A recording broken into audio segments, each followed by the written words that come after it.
오늘은 본문 여호수아서 15장 20절부터 63절까지의 말씀을 본문으로 받은 기업이라는 말씀을 증거하도록 하겠습니다. 받은 기업. 지속적으로 여호수아서를 통하여서 가나안 정복 전쟁에 대해서 알아보고 있습니다. 가나안 정복 전쟁은 여호와의 전쟁, 바로 여호와께서 수행하신 전쟁이었지요.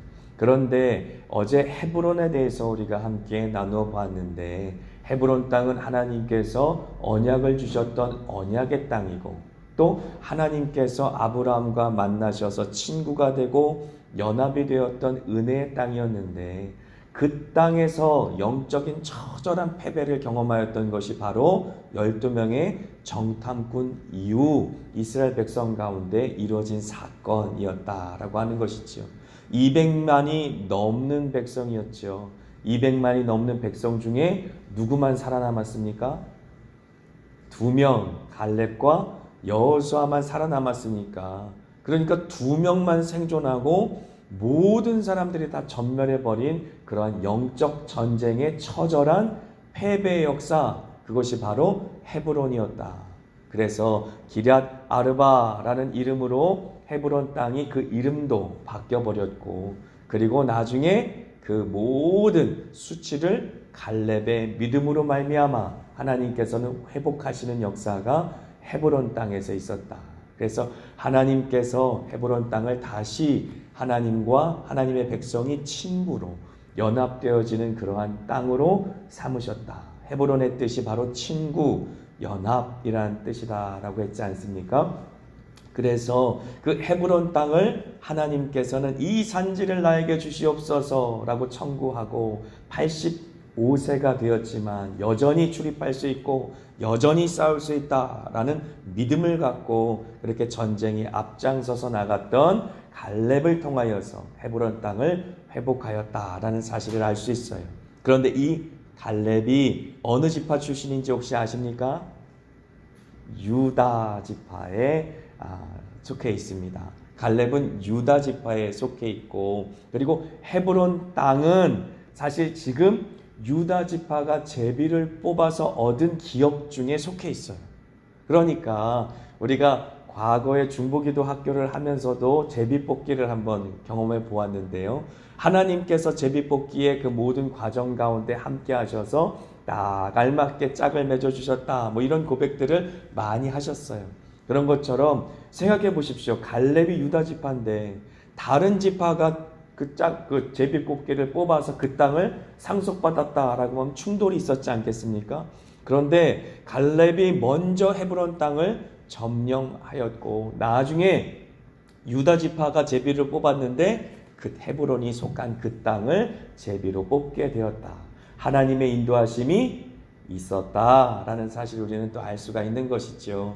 그래서 하나님께서 이렇게 기업을 나누실 때에도 12지파가 서로 싸우지 않고 서로 충돌하지 않고 잘 적절하게 기업을 분배하여 그 땅을 정복할 수 있도록 하나님의 역사하심이 있었던 것이구나 라는 사실을 유다 지파를 통해서 우리는 또 알 수가 있는 것입니다. 유다 지파가 가장 남방 지역에 그 기업을 분배받았는데, 그 남방 지역에 가장 또 중요한 요층지, 또 신앙적으로 중요한 중심지 헤브론 땅이 있었다라는 사실을 기억해 주시면 감사하겠습니다. 자, 땅 분배가 지금 보니까 이제 시작되어지는데, 우리가 읽은 본문의 이 15장 20절부터 땅 분배가 시작되어지는데, 가장 먼저 땅을 분배받은 지파의 이름이 유다 지파예요. 그래서 여호수아서 15장 20절 말씀 한번 같이 읽습니다. 유다 자손의 지파가 그들의 가족대로 받은 기업은 이러하니라 라고 기록되어 있는 것이지요. 그래서 하나님께서 유다 지파를 가장 먼저 선택하시고 유다 지파에게 가장 먼저 기업을 주신 이유가 있습니다. 왜냐하면 이제 유다 지파가 장자로서의 리더십을 발휘할 때가 되었기 때문에 그래요. 사실 유다는 넷째 아들입니다. 야곱의 12아들 중에 넷째 아들이에요. 하지만 이제 그 모든 그 가정 가운데 또 그 나라의 12지파 가운데 리더십이, 이 지휘권이 유다에게로 돌아갔다라는 사실을 우리는 이 땅 분배 역사를 통해서도 알 수 있는 것이지요. 하나님께서 유다 지파를 장자로 생각하고 있다라고 하는 것입니다. 왜 그렇습니까? 창세기 35장 22절 말씀 한번 같이 읽습니다. 시작. 이스라엘이 그 땅에 거주할 때에 르우벤이 가서 그 아버지의 첩 비라와 동침함에 이스라엘이 이를 들었더라. 기억하십니까? 야곱의 12아들 중에 첫째 아들 이름이 바로 르우벤이었다라고 하는 것이지요. 르우벤이 장자였기 때문에 그가 리더십을 가지고 다른 아들들을 이끌었던 역사가 창세기에 기록되어 있어요. 하지만 그의 장자의 권한이 박탈됩니다. 무엇 때문에요? 아버지의 첩인 비라와 동침하는 범죄를 저지르죠. 그런데 이 사건을 누가 야곱에게 그대로 고자질합니까? 창세기 37장 2절의 말씀 같이 읽습니다.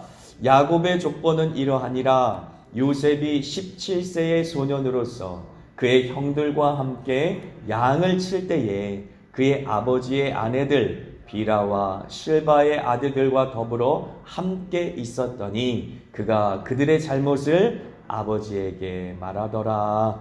요셉도 완벽한 사람은 아니었다라는 사실을 알 수 있지요. 형제 간에 또 아들과 아버지 간에 균열이 일어날 수 있도록 그렇게 고자질쟁이가 바로 요셉이었다.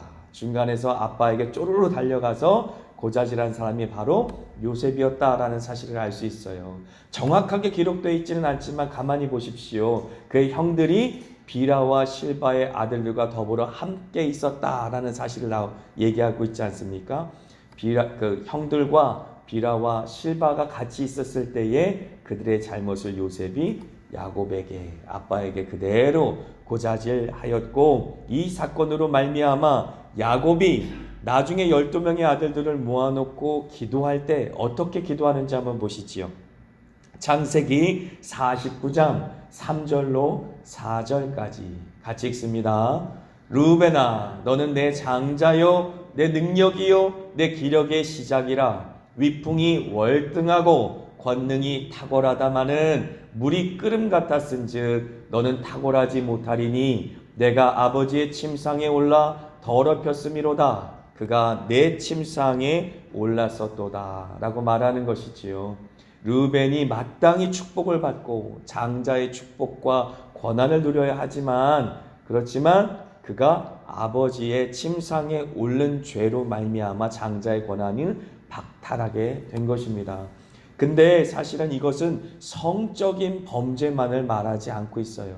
나중에 역사에 보게 되면 다윗이 왕이 됐을 때 기억하십니까?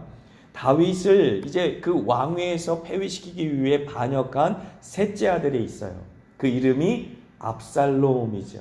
근데 압살롬이 왕궁을 점령한 다음에 한 행위가 무엇입니까? 다윗의 첩들, 후궁들을 그 왕궁의 옥상 가운데 올라가 백성이 다 보는 앞에서 성적으로 겁탈했어요. 그 얘기는 무엇인가? 성적인 범죄만을 저지른 것이 아니라 아버지의 권위에 도전하는 것이에요. 자기가 장자의 권한만에 이제 만족하는 것이 아니라 아버지의 권한에 도전하여 아버지의 권한을 빼앗겠다라고 하는 그러한 어떻게 보면 패륜적인 행동을 하는 것이지요. 그래서 르우벤이라고 하는 첫 번째 아들은 장자의 권한을 박탈되게 되었습니다. 그렇다면 두 번째, 세 번째 아들은 어떻습니까? 그 이름은 시므온과 레위인데 창세기 49장 5절에서 7절까지의 말씀 한번 같이 읽겠습니다.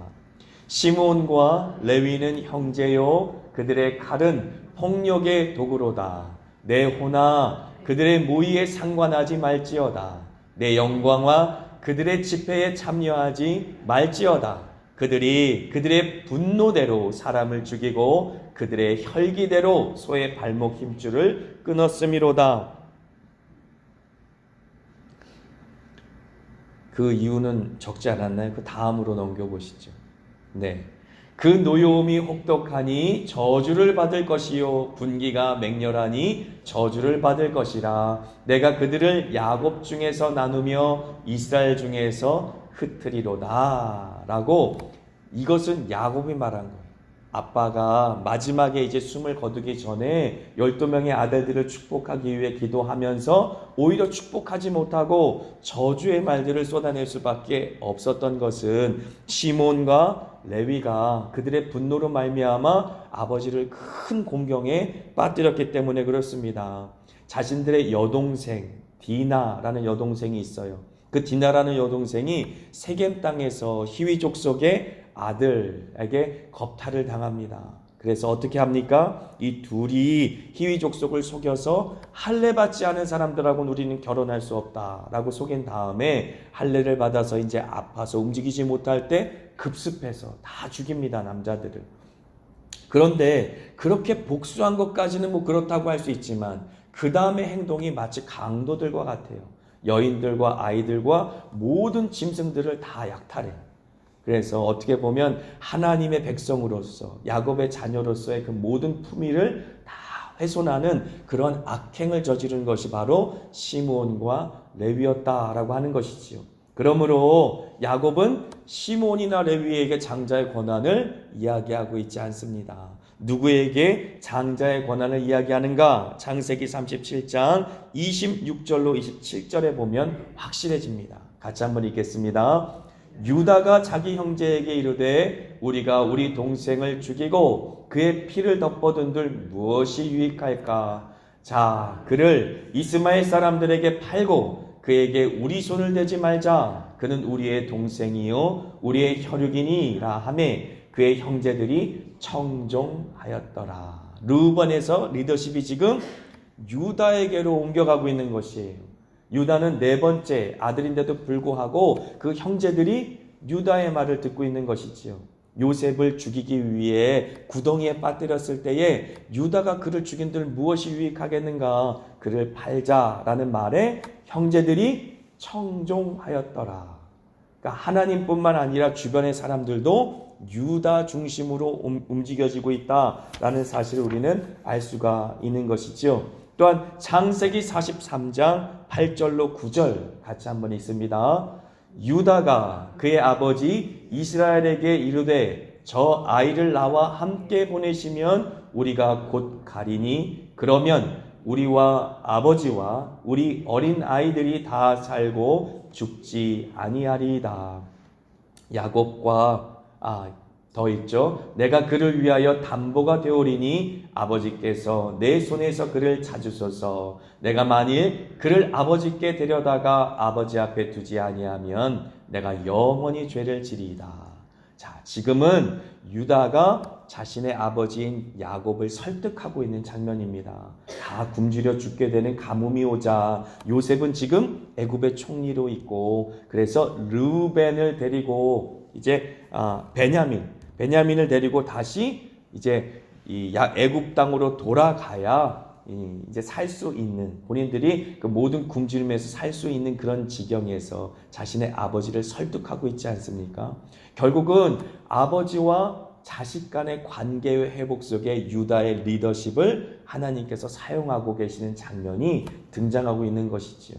그래서 루본도 아니고 시몬도 아니고 레위도 아니고 그 모든 장자의 권한 그리고 장자의 리더십이 자연스럽게 유다에게 흘러가고 있는 모습을 성경책은 구석구석에 감춰져서 우리에게 보여주고 있는 것입니다. 그래서 네 번째 아들 유다가 이제 장자의 권한을 이어받게 되는 것이지요. 그래서 창세기 49장 8절로 9절까지는 이제 야곱이 죽기 전에 유다를 바라보면서 축복하는 장면입니다. 같이 한번 읽겠습니다. 유다야, 너는 내 형제의 찬송이 될지라. 내 손이 내 원수의 목을 잡을 것이요 내 아버지의 아들들이 내 앞에 절하리로다. 유다는 사자 새끼로다. 내 아들아, 너는 움킨 것을 찢고 올라갔도다. 그가 엎드리고 웅크림이 숫사자 같고 암사자 같으니 누가 그를 범할 수 있으랴 라고 말하는 것이지요. 과거에 이제 처음에 루벤이나 이제 시므온이나 레위마저도 이제 야곱은 그들의 장자권을 인정하지 않고 있지만 유다에 이르자 그의 기도가 달라진 것이죠. 저주의 말들이 오히려 축복의 말이 되어지며 유다 지파를 통하여서 어린 사자 같다라고 말하는 것입니다.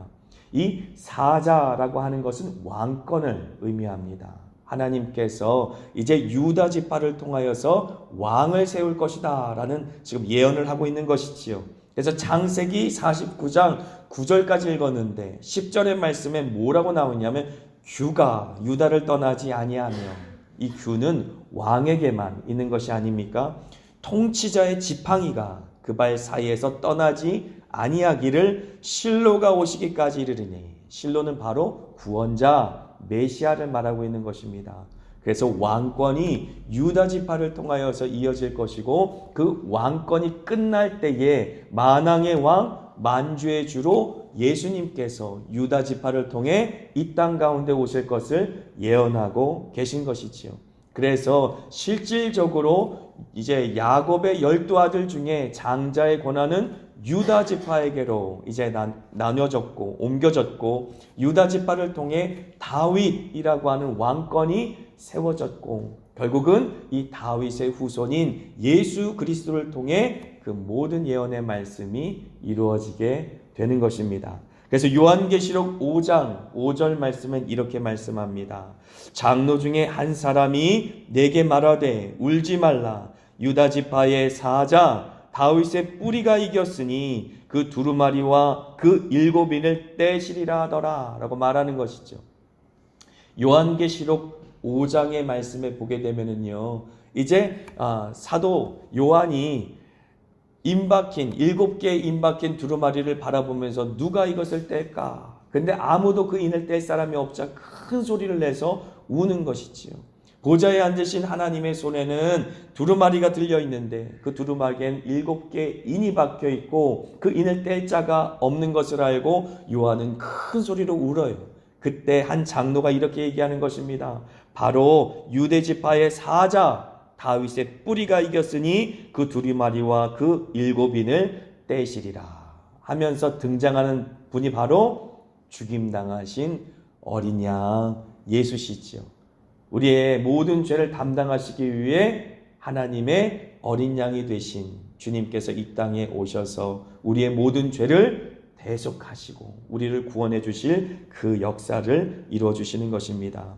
그래서 야곱의 기도 가운데는 유다 지파를 통해 왕권이 세워질 것이며 그 왕권은 바로 다윗의 혈통을 말하는 것이고 다윗의 혈통을 통해 예수님이 오실 것을 약속하고 계신다라고 하는 것이지요. 그렇다면 유다 지파가 참으로 하나님 앞에 축복받은 지파다라고 생각할 수 있지 않겠습니까? 실제로 유다 지파를 통하여서 남왕국 유다가 세워져요. 다윗이 헤브론을 통해서 제일 처음 왕조를 시작하지 않습니까? 7년 동안이나 헤브론에서 이제 왕으로서의 역할을 하다가 다른 모든 지파들도 추대하여서 통일 왕국을 이루지 않습니까? 하지만 솔로몬 시대에 다시 나눠져서 북왕국 이스라엘과 남왕국 유다로 나눠지는데 그 시작점이 헤브론이라는 땅인 것이지요. 유다 지파의 중심지에서 다윗은 자신의 기반이 되는 바로 유다 지파 출신이기 때문에 자신의 기반이 되는 헤브론에서 왕으로 등극하였고 모든 지파들이 인정하는 7년 후에 왕이 되었고, 하지만 그의 아들 솔로몬 시대 이후 그 나라는 나눠지게 되었다라는 사실을 알 수가 있는 것이지요. 하지만 남쪽에 다윗의 지파가 이제 세운 나라는 남유다라는 이름으로 계속 지속되게 되는 것입니다. 그래서 지도를 한번 보여주시죠. 잘 보이실지 모르겠지만 이렇게 축복받은 유다다라고 한다면 가장 기름진 땅, 가장 좋은 땅을 하나님께서는 예비하셨을 것이다 라고 우리는 추측할 수 있어요. 하지만 그렇지가 않습니다. 하나님께서는 마치 사막과도 같은 네게브 지역을 주세요. 성경에 네겝이라는 표현을 쓰는데 네게브라는 지역은 우기와 건기가 있어서 하나님이 비를 주시지 않으면 절대 살아남을 수 없는 그런 척박한 땅입니다. 그래서 보세요. 시몬과 함께 있는 유다 땅이 제일 밑에 있지 않습니까? 남방 땅. 남쪽으로 가면 갈수록 광야인 거죠. 더운 거죠. 그리고 애굽 땅으로 가까이 가면 갈수록 사막인 거예요. 그렇기 때문에 유다가 지금 어떻게 보면 지파로 이 기업으로 받은 땅은 척박한 땅, 황폐한 땅이라고 말해도 거짓이 아닐 것입니다. 그래서 왼쪽에 색깔로 있는 보시면 왼쪽에 색깔로 있는 12지파가 나는 땅이 보이는데 그 조금 오른쪽에 보면 5번 브엘세바라고 점 찍은 곳에 보면은 그 지역이 네겝 지역이에요. 네겝 지역. 우기와 건기가 있어서 건기에는 시냇물도 흐르지가 않아요. 그래서 나중에 성경을 보시게 되면 갈렙의 딸이 시집가면서 나를 축복하여 주시고 나에게 기업을 주세요 하면서 샘물도 달라고 하잖아요. 윗샘과 아랫샘을 이제 갈렙이 주지 않습니까? 윗샘은 산 꼭대기에 있는 샘이고 아랫샘은 산 아래에 있는 평지에 있는 샘이에요. 무슨 말이냐? 샘이 없으면 살 수 없는 지역이다 라고 하는 것이지요. 그러므로 그들이 살기 위해서는 샘을 파야만 살 수 있는 지역이 바로 네게브 지역이에요. 제가 사역했던 아프리카 지역도 광야였는데요. 네게브라는 기후를 갖고 있어요. 그래서 이제 우기 때 비가 오면 아름다운 꽃이 필 만큼 그 초목이 무성합니다. 하지만 짧아요, 그 기간이. 그리고 다시 광야가 되어버리고 말지요. 하나님께서 때를 맞춰서 비를 주시지 않으면 절대 생존할 수 없는 지역이 네게브다. 그렇다면 왜 그토록 귀중한 유다 지파를, 하나님의 아들인 메시아를 이 땅에 보낼 그 유다 지파를 저런 험지에 보냈을까? 한번 생각해 보지 않을 수가 없는 것이지요. 우리나라 속담에도 무슨 속담이 있습니까? 귀한 자식일수록 고생을 시켜야 된다. 귀한 자식일수록 여행을 보내야 된다. 이런 속담이 있지 않습니까? 귀하기 때문에 하나님께서 하나님만 의지하라고 저런 광야 지역으로 보내지 않으셨나라는 생각을 해봐요. 제가 일전에도 말씀을 드렸지만 광야라는 단어 자체가 미드바르라는 단어입니다. 하지만 그 미드바르에서 나바르라고 하는 말씀이라는 단어가 나왔어요.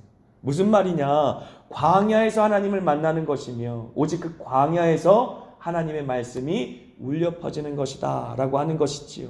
그래서 마치 광야에 외치는 자의 소리처럼 선지자적인 역할을 감당해야만 하는 지파, 오직 하나님만을 바라보며 신실하게 진실하게 믿음을 지켜야 되는 지파, 그 지파가 유다 지파였다. 그래서 북쪽에 있는 이제 이스라엘 백성들은 처음부터 그 모든 왕들이 하나님을 배방하고 우상 숭배를 하는 역사가 길었어도 남한국 유다는 그래도 역사적으로 좀 길게 또 하나님을 신실하게 섬기는 그런 왕들이 있었던 역사를 우리는 기억합니다. 그러므로 하나님께서는 우리가 하나님을 더 바라보고 더 진실되게 섬기게 하시기 위해 때때로 광야에 세우기도 하신다라고 하는 것이지요. 왜냐하면 그 광야에서 하나님의 말씀이 임하기 때문에 그렇습니다. 그래서 우리가 연말 연초를 맞아서 기도하실 때 이런 기도가 우리 입에서 진실되게 고백되었으면 좋겠습니다. 잠언서 30장 7절부터 9절까지의 말씀입니다. 같이 읽습니다. 내가 두 가지를 주께 구하였사오니 내가 죽기 전에 내게 거절하지 마시옵소서. 곧 헛된 것과 거짓말을 내게서 멀리하옵시며 나를 가난하게도 마옵시고 부하게도 마옵시고 오직 필요한 양식으로 나를 먹이시옵소서.